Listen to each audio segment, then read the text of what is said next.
ये संधि जो है वो 3 प्रकार की होती है, स्वर संधि, व्यंजन संधि, विसर्ग संधि। तो इसके बारे में आज हम लोग डिटेल पढ़ेंगे। फ्रेंड्स, आप लोगों को वीडियो अच्छी लगे तो लाइक कीजिए, और अगर आप हमारा चैनल पहली बार देख रहे हैं तो प्लीज़ इसको सब्सक्राइब कर लीजिए और पास में लगे बेल आइकन को भी प्रेस कीजिए, जिससे आने वाली वीडियोज़ की हर नोटिफिकेशन आप लोगों तक सबसे पहले पहुंच जाए। तो फ्रेंड्स देखिए, संधि जो है वो 3 प्रकार की होती है। स्वर संधि, फिर होती है व्यंजन संधि, उसके बाद आती है विसर्ग संधि। ये संधियां होती हैं 3 प्रकार की। तो फ्रेंड्स देखिए, संधि क्या होती है, यानी वर्णों के मेल को संधि कहते हैं। ये तो सबको ही पता होगा कि वर्णों के मेल को संधि कहते हैं। वर्णों के मेल को संधि कहते हैं। तो देखिए, स्वर संधि जो होती है, स्वर संधि कितने प्रकार की होती है? तो स्वर संधि होती है 5 प्रकार की। तो वो देखिए कौन कौन सी होती है। दीर्घ स्वर संधि, गुण स्वर संधि, वृद्धि स्वर संधि, यण स्वर संधि, अयादि स्वर संधि। तो देखिए, वर्णों के मेल को संधि कहते हैं। इसके बाद देखिए, संधि जो है वो कैसे बना है। सम धन धी, यानी संधि शब्द का अर्थ है मेल। दो निकटवर्ती वर्णों के परस्पर मेल से जो विकार यानी कि परिवर्तन होता है, इसी को संधि कहते हैं। समझ लीजिए बहुत ही ध्यान से, एक बार समझ लेंगे तो कभी भी भूलेंगे नहीं कि संधि जो है वो सम धन धी शब्द का अर्थ क्या होता है। तो संधि शब्द का अर्थ होता है मेल।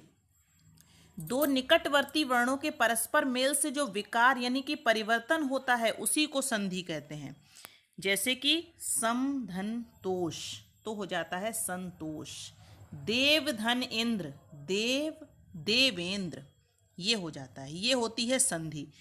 इसके बाद फ्रेंड्स हम लोग आते हैं, देखिए स्वर संधि जो है वो कितने प्रकार की होती है। तो स्वर संधि होती है 5 प्रकार की। सबसे पहली आती है दीर्घ स्वर संधि। तो दीर्घ स्वर संधि देखिए क्या होती है। आ ई ऊ के पश्चात यदि समान स्वर आए तो वह अपने ही दीर्घ में परिवर्तित हो जाता है। ये मैंने आप लोगों को बोर्ड पर बताया था इससे पहले वाले वीडियो में, और आज मैं इस टाइप से आप लोगों को बता रही हूँ। बहुत ध्यान से संधि अगर आपने समझ ली तो संधि से रिलेटेड कोई भी क्वेश्चन अगर आ जाता है तो वो आप लोगों का कभी भी गलत नहीं होगा, 101%। इसलिए बहुत अच्छे से एक एक चीज़ को, एक एक नियम को अच्छे से समझ लीजिए, जिससे कि संधि से रिलेटेड क्वेश्चन कभी भी आप लोगों का गलत ना हो। तो देखिए, दीर्घ स्वर संधि क्या होती है। तो दीर्घ स्वर संधि होती है अ ई उ के पश्चात यदि समान स्वर आए तो वह अपने ही दीर्घ में परिवर्तित हो जाता है। यानी छोटा अ प्लस छोटा अ मिलकर के बनता है बड़ा आ। अ आ बन जाता है, और ई मिलकर के बड़ी ई बन जाती है। अगर वो चाहे छोटी ई हो और प्लस छोटी ई हो तो भी बनेगी बड़ी ई, और अगर छोटी ई प्लस बड़ी ई हो तो भी वो क्या बनेगी, तो भी वो बड़ी ई में परिवर्तित हो जाएगी, और ऊ प्लस ऊ बराबर बड़ा ऊ। यानी अ मिलकर के आ बनता है, ई मिलकर के ई बनती है, ऊ मिलकर के ऊ बन जाता है, तो वो कहलाता है दीर्घ स्वर संधि। तो इसमें एग्जाम्पल देख लीजिए, क्या क्या एग्जाम्पल दिए गए हैं। धर्म धन अर्थ, यानी धर्म धन अर्थ यानी आ और आ मिलकर के आ में परिवर्तित हो गया, यानी कि धर्मार्थ। धर्म धन अर्थ तो हो जाएगा धर्मार्थ, यानी आ और आ मिलकर के आ में परिवर्तित हो गया।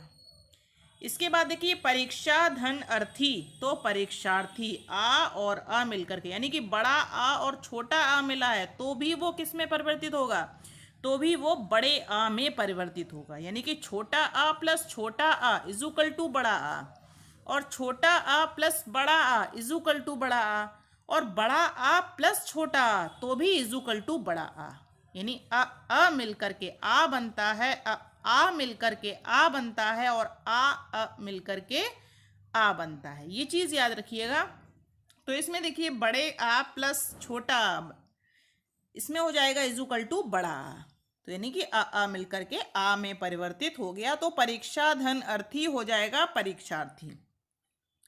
इसके बाद देखिए मुनि धन ईश्वर हो जाएगा मुनीश्वर, यानी कि छोटी ई प्लस बड़ी ई मिलकर के बड़ी ई में परिवर्तित हो गई, तो मुनि धन ईश्वर मुनीश्वर। तो ये हो जाएगी हमारी दीर्घ स्वर संधि। अब देखिए ऊ वाला एग्जाम्पल देख लेते हैं हम लोग। तो वधूधन उत्सव, वधूत्सव यानी बड़ा ऊ प्लस छोटा ऊ इज इक्वल टू बड़ा ऊ, तो हो जाएगा वधूत्सव। वधूधन उत्सव तो वधूत्सव हो जाएगा। इसके बाद फ्रेंड्स अगली हमारी आती है, देखिए गुण स्वर संधि। ये सब मैं आप लोगों को बोर्ड पर एक बार बता चुकी हूँ, एक बार और अच्छे से देख लीजिए तो आप लोगों का बहुत ही अच्छे से रिवीजन हो जाएगा। और संधि अगर एक बार आपने समझ ली तो कभी भी एग्जाम में संधि गलत नहीं होने वाली। तो देखिए गुण स्वर संधि का क्या नियम होता है, यदि आ के बाद उ, यदि आ के बाद उ ई तथा री आता है तो वह ए ओ और आ में परिवर्तित हो जाता है। यानी आ के बाद उ ई तथा री आता है।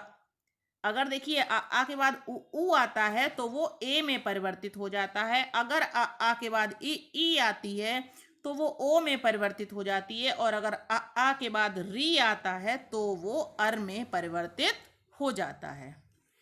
तो देखिए महाधन ईश, आ प्लस ई यानी आ के बाद ई आ गई तो वो ए में परिवर्तित हो गया। आ के बाद उ ई तथा री आता है तो वो ए ओ और अर में परिवर्तित हो जाता है। तो देखिए महाधन ईश, आ और ई मिलकर के किस में परिवर्तित हो गया, तो आ और ई मिलकर के ए में परिवर्तित हो गया। महाधन ईश तो हो जाएगा महेश। महाधन उत्सव, आ प्लस ऊ मिलकर के ओ में परिवर्तित हो जाता है। आ और ऊ मिलकर के ओ में परिवर्तित हो गया तो महाधन उत्सव हो गया महोत्सव। इसके बाद फ्रेंड्स देखिए आता है हमारा सप्तधन ऋषि। सप्तधन ऋषि, आ और री मिलकर के अर में परिवर्तित हो गया तो वो हो गया सप्तर्षि। सप्तर्षि यानी सप्तधन ऋषि तो हो जाएगा सप्तर्षि। ये हमारी हो जाती है गुण स्वर संधि। इसके बाद फ्रेंड्स हमारी आती है देखिए वृद्धि स्वर संधि।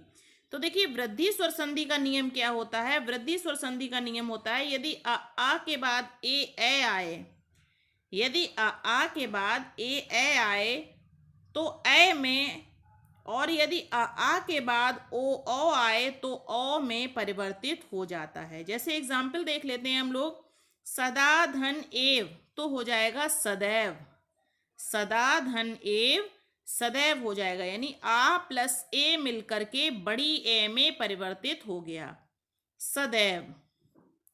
इसमें दूसरा एग्जाम्पल देखिए ओ वाला, यानी महाधन औषधि तो हो जाएगा महौषधि, यानी आ प्लस ओ मिलकर के हो जाएंगे बड़ा ओ यानी महौषधि। इसके बाद आता है महाधन ओज तो हो जाएगा महोज, आ और ओ मिलकर के ओ में परिवर्तित हो गया तो ये हो जाएगा महोज यानी कि वृद्धि स्वर संधि। इसके बाद फ्रेंड्स हमारी आती है यण स्वर संधि। तो देखिए यण स्वर संधि का नियम क्या होता है कि यदि ई के बाद में कोई असमान स्वर आए तो ई या में परिवर्तित हो जाता है, और उ के बाद में कोई असमान स्वर आए तो उ वा में परिवर्तित हो जाता है। बहुत ही इंपॉर्टेंट नियम है, एक एक नियम को बहुत ही ध्यान से देख लीजिए क्योंकि छोटे छोटे नियम होते हैं और बहुत ही ध्यान से समझने वाले नियम होते हैं। इन सारे नियम को अगर आप लोग याद रखेंगे तो संधि से रिलेटेड क्वेश्चन आप लोगों का कभी भी एग्जाम में गलत नहीं होगा। तो देखिए यण स्वर संधि का नियम क्या होता है, यदि ई के बाद में कोई असमान स्वर आए तो ई या में परिवर्तित हो जाता है, तथा उ के बाद में कोई असमान स्वर आए तो उ वा में परिवर्तित हो जाता है। जैसे एग्जाम्पल देख लेते हैं। एग्जाम्पल है हमारा पहला इति धन आदि यानी इत्यादि। इसमें ई और आ मिल गया तो वो या में परिवर्तित हो गया, यानी ई के बाद कोई असमान स्वर आया है तो वो या में परिवर्तित हो गया है। इसके बाद देखिए यदि धन अपि, यानी ई के बाद कोई असमान स्वर आया तो वो या में परिवर्तित हो गया तो हो जाएगा यद्यपि। यदि अपि यानी यद्यपि। इसके बाद देखिए प्रतिधन एक। अब देखिए ई और ए यानी ई के बाद कोई भी असमान स्वर आता है तो वो या में परिवर्तित हो जाता है। इसके बाद देखिए अब उ के बाद में कोई असमान स्वर आया यानी कि सूधन आगतम, यानी ऊ के बाद कोई असमान स्वर आया, ऊ के बाद में आ आया तो वो वा में परिवर्तित हो गया, यानी सूधन आगतम तो हो जाएगा स्वागतम। सूधन आगतम तो हमारा हो जाएगा स्वागतम, यानी ऊ के बाद में जब भी कोई असमान स्वर आता है तो वो वा में परिवर्तित हो जाता है। ये हमारी कहलाती है यण स्वर संधि। इसके बाद फ्रेंड्स हमारी आती है देखिए अयादि संधि। तो अयादि संधि का नियम होता है यदि ए के बाद में कोई असमान स्वर आए तो अय में, यदि ए के बाद में कोई असमान स्वर आए तो आय में, ओ के बाद में कोई असमान स्वर आए तो अव में, और यदि ओ के बाद में कोई असमान स्वर आए तो आव में परिवर्तित हो जाता है। बहुत ही इंपॉर्टेंट नियम है और इसी में से संधि अक्सर एग्जाम में पूछी जाती है। तो यदि ए के बाद में कोई असमान स्वर आए तो अय में परिवर्तित हो जाता है, यदि ए के बाद में कोई असमान स्वर आए तो आय में परिवर्तित हो जाता है, यदि ओ के बाद में कोई असमान स्वर आए तो अब में परिवर्तित हो जाता है, और यदि ओ के बाद में कोई असमान स्वर आए तो आव में परिवर्तित हो जाता है। एग्जाम्पल देखेंगे तब हम लोग को अच्छे से समझ में आ जाएगा कि किसमें से करने में क्या, किस चीज में चेंजिंग आ जाती है। तो देखिए पहला जैसे एग्जाम्पल दिया गया है भो धन अन्न, तो इसमें देखिए ओ के बाद असमान स्वर आया तो वो परिवर्तित हो गया अव में। भो धन अन्न तो हो जाएगा भवन, O plus A is equal to अव यानी भवन। अब देखिए ने धन अन्न, यानी ए के बाद में कोई असमान स्वर आया तो वो अय में परिवर्तित हो गया। अब देखिए न धन अक, यानी ए के बाद में कोई असमान स्वर आया तो वो आय में परिवर्तित हो गया, यानी कि नायक। इसके बाद देखिए नौ धन एक, यानी कि ओ के बाद में कोई असमान स्वर आया तो वो आव में परिवर्तित हो गया, यानी कि नौ धन एक तो हो जाएगा नाविक। इसके बाद फ्रेंड्स हमारी आती है देखिए व्यंजन संधि। तो उस वीडियो में मैंने आप लोगों को स्वर संधि के बारे में बता दिया था, आज फिर से मैंने आप लोगों को स्वर संधि बता दी। अब आगे हमारी आती है व्यंजन संधि। तो व्यंजन संधि का पहला नियम होता है देखिए यदि किसी वर्ग के पहले वर्ण के पश्चात कोई स्वर अथवा अंतस्थ व्यंजन आता है तो वह अपने ही वर्ग के तीसरे वर्ण में परिवर्तित हो जाता है। यानी यदि किसी वर्ग के पहले वर्ण के पश्चात कोई स्वर अथवा अंतस्थ व्यंजन आता है तो वह अपने ही वर्ग के तीसरे वर्ण में परिवर्तित हो जाता है। जैसे देखिए एग्जाम्पल क्या दिया गया है, वाक धन ईश। वाक धन ईश यानी का जो वर्ग है वो अपने ही वर्ग के तीसरे वर्ण में, यानी का खा गा, का लिखते हैं फिर आता है खा, उसके बाद आता है गा, तो तीसरा वर्ण हमारा हो जाएगा गा, यानी अपने ही वर्ग के तीसरे वर्ण में परिवर्तित हुआ तो यहां पर हो जाएगा गा, यानी कि वाक धन ईश तो हो जाएगा वागीश, इस तरीके से। इसके बाद एग्जाम्पल देखिए आता है दिक धन अंत। दिक धन अंत तो हो जाएगा दिगंत, यानी कि दिक धन अंत। तो देखिए इसमें दिया गया है का वर्ग जो है तो का वर्ग का तीसरा वर्ण होगा गा, का खा गा, तो दिक धन अंत हो जाएगा दिगंत। इसके बाद दिया गया है सुप धन अंत। तो इसमें देखिए पा जो वर्ग है उसका तीसरा वर्ण होगा प फ ब, यानी कि सुप धन अंत तो हो जाएगा सुबंत, यानी पा के बाद प फ ब, यानी तीसरा वर्ण कौन सा आ रहा है तो तीसरा वर्ण आ रहा है ब, तो हो जाएगा सुबंत। इसके बाद फ्रेंड्स ये दूसरा नियम है हमारे व्यंजन संधि का, यदि किसी वर्ग के पहले वर्ण के बाद कोई अनुनासिक वर्ण आए तो वह अपने ही वर्ग के पांचवें वर्ण में परिवर्तित हो जाता है। यानी यदि किसी वर्ग के पहले वर्ण के बाद कोई अनुनासिक वर्ण आए तो वह अपने ही वर्ग के पांचवें वर्ण में परिवर्तित हो जाता है। जैसे एग्जाम्पल हमारा आता है जगत धन नाथ, तो हो जाएगा जगन्नाथ, यानी ता थ द ध न, यानी कि इसमें दिया गया है अपने ही वर्ग के पांचवें वर्ण में परिवर्तित हो जाता है। तो ये जो दिया गया है ता, यानी ता जो वर्ग है, ता का पांचवा वर्ण हो जाएगा ता था द ध न, यानी जगन्नाथ। इसमें क्या हो जाएगा, जगत धननाथ, तो हो जाएगा जगन्नाथ, यानी कि अपने ही वर्ग के पांचवें वर्ण में परिवर्तित हो जाता है। नियम को बहुत अच्छे से समझ लीजिए एक बार, और आप लोग जब एग्जाम्पल सहित समझेंगे तब आप लोगों को बहुत ही अच्छे से समझ में आ जाएगा। तो अगला हमारा दिया गया है तत् धन मैं, तो हो जाएगा तन मैं, यानी कि त थ द ध न, इसमें भी हो जाएगा न, यानी कि पांचवा वर्ण कौन सा होगा, न, तो हो जाएगा तन मैं, यानी तत् धन मैं, तो हो जाएगा तन मैं। अगला दिया गया है वाक धन मैं, तो हो जाएगा वांग मैं, क्योंकि का जो वर्ग है, का वर्ग का पांचवा वर्ण हो जाएगा अंगा, का खा गा घा अंगा, तो क्या हो जाएगा वाक धन मैं, यानी वांग मैं। इसके बाद फ्रेंड्स इसका आता है हमारा तीसरा नियम, यानी व्यंजन संधि का तीसरा नियम क्या आता है, यदि ता के बाद ला आता है, यदि ता के बाद ला आता है तो ता आधे ला में परिवर्तित हो जाता है। तो देखिए तत् धन लीन, यानी ता के बाद ला आया तो ता जो है वो आधे ला में परिवर्तित हो गया, तो हो जाएगा तल्लीन। इसके बाद एग्जाम्पल दिया गया है उत धन लास, यानी उल्लास, ता के बाद ला आया तो ता आधे ला में परिवर्तित हो गया। इसके बाद देखिए उत धन लेख, यानी उल्लेख, यानी ता के बाद ला आया तो ता आधे ला में परिवर्तित हो गया। ये होता है व्यंजन संधि का तीसरा नियम। इसके बाद फ्रेंड्स हमारा आता है व्यंजन संधि का चौथा नियम। देखिए यदि ता के बाद जा और झा आता है तो ता जा में परिवर्तित हो जाता है।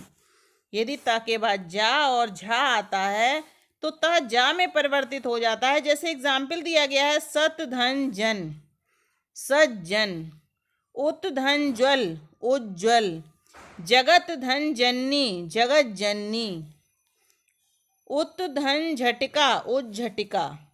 तो यानी ता के बाद जा और झा आता है तो ता जा में परिवर्तित हो जाता है। ये होता है व्यंजन संधि का चौथा नियम। इसके बाद फ्रेंड्स आता है व्यंजन संधि का पांचवा नियम, यानी यदि ता के बाद में टा और डा आता है तो ता डा में परिवर्तित हो जाता है। ये व्यंजन संधि का पांचवा नियम है कि यदि ता के बाद में टा और डा आता है तो ता डा में परिवर्तित हो जाता है। जैसे उत धन डयन, तो उड्डयन, ता के बाद में टा और डा आया तो ता डा में परिवर्तित हो गया, तो उत धन डयन, तो उड्डयन हो जाएगा। इसके बाद फ्रेंड्स हमारा आता है व्यंजन संधि का छठा नियम। तो देखिए यदि ता के बाद में तालुव्य श आता है तो ता आधे चा में तथा श छा में परिवर्तित हो जाता है। यदि ता के बाद में तालुव्य श आता है तो ता आधे चा में और श छा में परिवर्तित हो जाता है। जैसे उत धन श्वास, तो हो जाएगा उच्छ्वास। सत धन शास्त्र, तो हो जाएगा सच्छास्त्र। नियम नंबर 7 है हमारी व्यंजन संधि का, यदि ता के बाद में चा और छा आए तो ता चा में परिवर्तित हो जाता है। यदि ता के बाद में चा और छा आए तो ता चा में परिवर्तित हो जाता है। जैसे उत धन चारण, तो हो जाएगा उच्चारण। उत धन चरित्र, तो हो जाएगा उच्चरित्र। इसके बाद फ्रेंड्स हमारा आता है देखिए व्यंजन संधि का आठवां नियम, यानी कि यदि ता के बाद हा आए तो ता दा में और हा धा में परिवर्तित हो जाता है। यदि ता के बाद हा आए तो फिर इसमें क्या होता है, इसमें ता जो है वो दा में परिवर्तित हो जाता है और हा धा में परिवर्तित हो जाता है। कैसे, देखिए एग्जाम्पल उत धन हत, यानी उद्धत, यानी ता के बाद हा आया तो ता जो है वो धा में परिवर्तित हो गया। ता के बाद में धा आया, यानी हा आया जब, तो हा किस में परिवर्तित हो गया, धा में।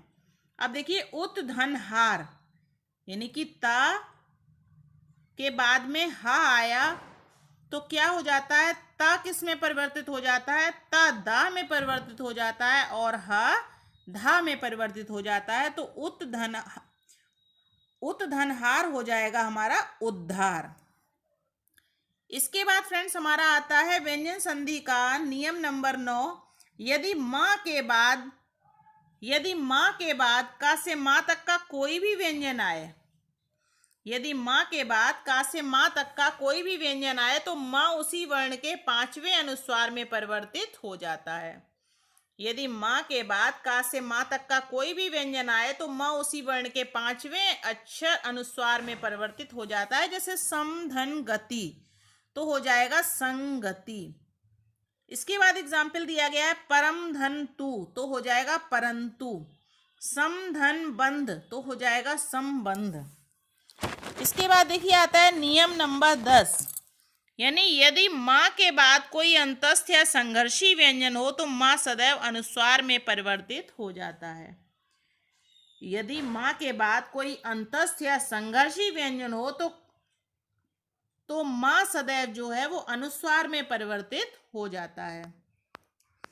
इसमें एग्जाम्पल देखिए क्या दिया गया है, समधन हार तो हो जाएगा संहार।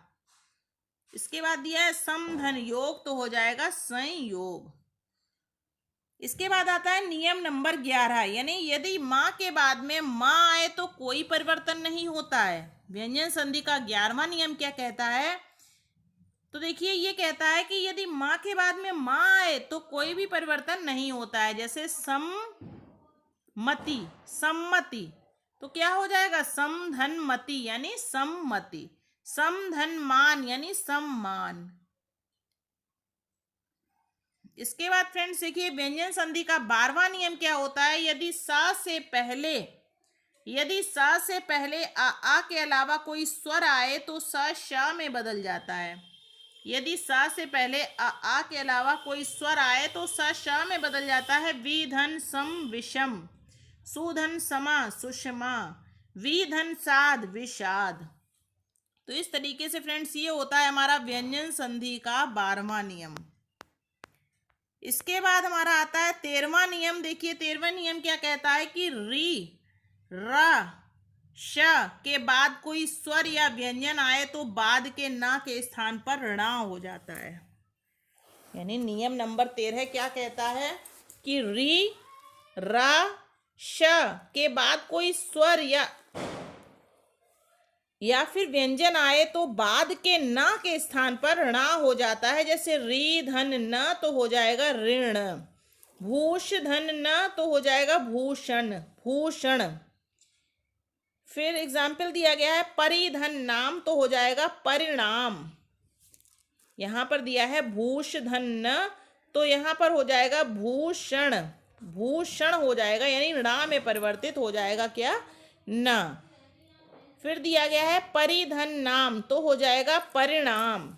फिर दिया गया है प्रधन नाथ यानी कि प्रणाम, यानी प्रधन नाम यहाँ पर नाम होगा तो हो जाएगा हमारा प्रणाम। इसके बाद फ्रेंड्स हमारी आती है देखिए विसर्ग संधि। तो विसर्ग संधि का नियम नंबर 1 जो है वो क्या कहता है, तो विसर्ग संधि का पहला नियम कहता है यदि विसर्ग से पहले अ और विसर्ग के बाद में अ अथवा तीसरा, चौथा और पांचवा वर्ण अथवा अंतस्थ व्यंजन आए तो विसर्ग ओ में परिवर्तित हो जाती है। अब एग्जाम्पल देखेंगे तब अच्छे से समझ में आएगा कि जैसे मनः धन अनुकूल तो हो जाएगा मनोनुकूल, मनः धन अनुकूल तो हो जाएगा मनोनुकूल। यानी विसर्ग से पहले अ और विसर्ग के बाद में आ अथवा तीसरा, चौथा और पांचवा वर्ण अथवा अंतस्थ व्यंजन आए तो विसर्ग ओ में परिवर्तित हो जाती है। जैसे मनः अनुकूल तो ओ में परिवर्तित हो गई तो हो जाएगा मनोनुकूल। अब देखिए मनः धन रथ तो हो जाएगा मनोरथ यानी ओ में परिवर्तित हो गई विसर्ग। इसके बाद फ्रेंड्स देखिए विसर्ग संधि का दूसरा नियम क्या कहता है, तो देखिए विसर्ग संधि का दूसरा नियम कहता है यदि विसर्ग से पहले आ को छोड़कर कोई दूसरा स्वर आए और बाद में आ या किसी वर्ग का चौथा, पांचवा वर्ण या 11 लावा में से कोई हो तो विसर्ग जो है वो किस में परिवर्तित हो जाती है, विसर्ग जो है वो र में परिवर्तित हो जाती है, विसर्ग र में परिवर्तित हो जाती है। यदि विसर्ग से पहले आ को छोड़कर कोई दूसरा स्वर आए और बाद में आ या किसी वर्ग का तीसरा, चौथा, पांचवा वर्ण या 11 अलावा में से कोई हो तो विसर्ग रा में परिवर्तित हो जाता है। जैसे कि निहि धन आशा तो हो जाएगा निराशा, निहि धन आशा तो हो जाएगा निराशा। इसके बाद सेकंड एग्जाम्पल दिया गया है, निहि धन बल तो हो जाएगा निर्बल, निहि धन बल तो हो जाएगा निर्बल।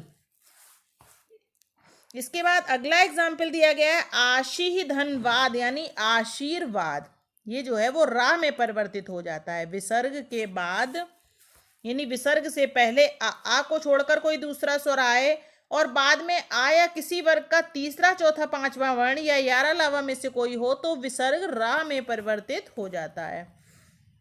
इसके बाद फ्रेंड्स आता है, देखिए तीसरा नियम विसर्ग संधि का। तो यदि विसर्ग से पहले कोई भी स्वर हो और विसर्ग के बाद में चा, छा और शा हो तो विसर्ग शा में परिवर्तित हो जाता है। यदि विसर्ग से पहले कोई भी स्वर हो और विसर्ग के बाद में चा, छा और शा हो तो विसर्ग शा में परिवर्तित हो जाता है। जैसे दुह धन चक्र तो हो जाएगा दुष्चक्र, निहि धन चल तो हो जाएगा निश्चल।